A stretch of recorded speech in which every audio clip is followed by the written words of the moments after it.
faire un atelier de présentation du diagnostic qui a été fait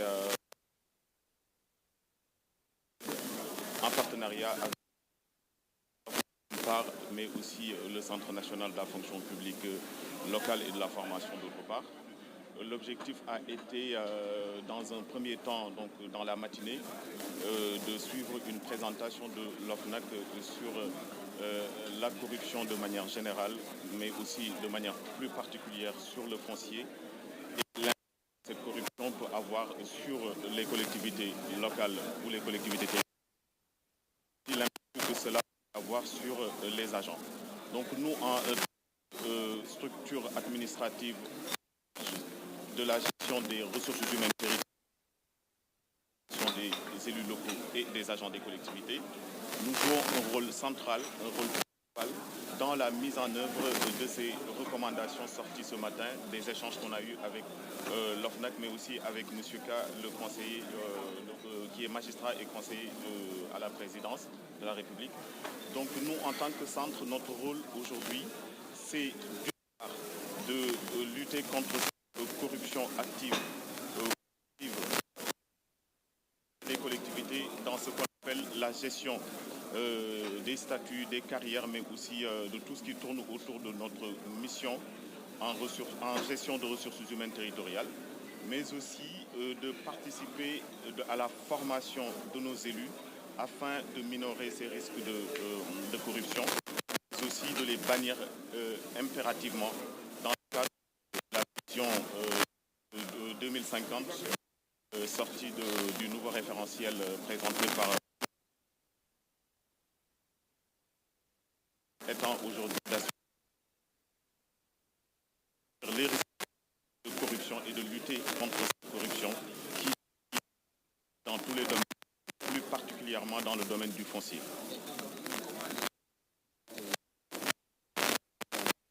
Vous savez, le Centre national de la fonction publique locale propose des formations au niveau des collectivités, dans le cadre de la formation initiale comme dans le cadre de la formation continue, qui peut se faire à distance ou bien en présentiel.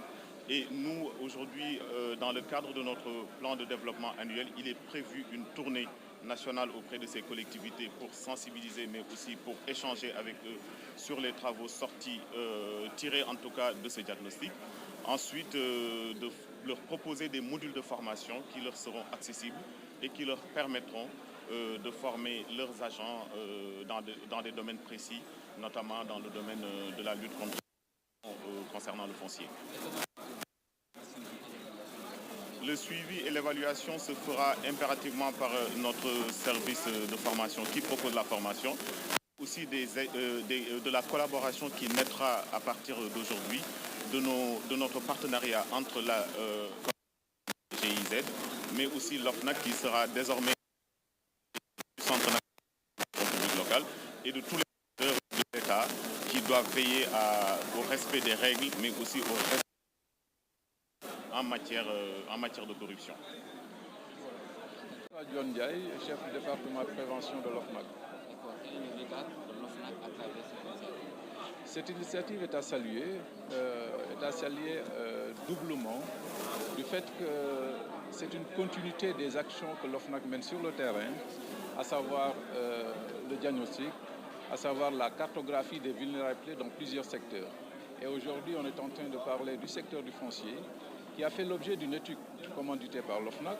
Donc, on se réjouit que cette étude puisse être intégrée dans des modules de formation au profit des élus locaux. Et quels sont les enseignements tirés de cette diagnostic devant les enseignements que nous, du côté de l'OFNAC, nous puissions tirer dans cet atelier, c'est tout simplement que nous faisions un travail de terrain, nous faisons des cartographies et que ces cartographies puissent être exploitées dans le cadre de la formation. Et là, ça encourage, ça montre que le travail que l'OFNAC fait sur le terrain a des répercussions dans la formation. Et quels sont les résultats de cette étude?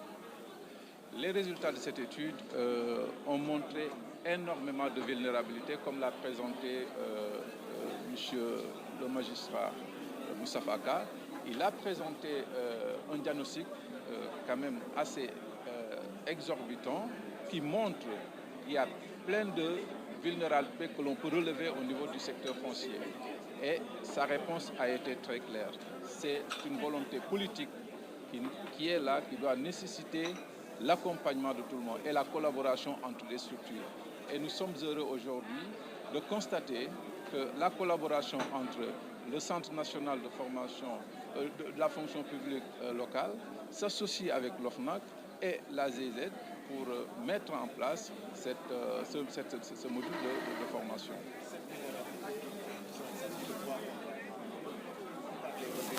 Les vulnérabilités, c'est les niches de corruption qu'on peut détecter dans le secteur du foncier.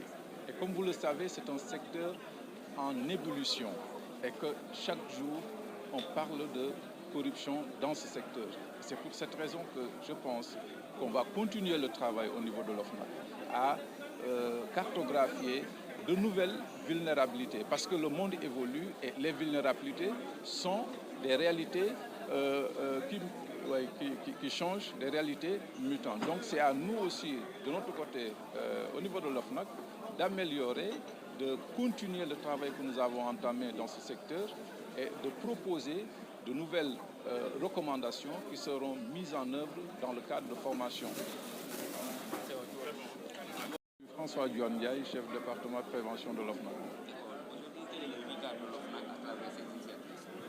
En fait, cette initiative est à saluer et je suis honoré de représenter le président Serigne Bassirou. Il faudra...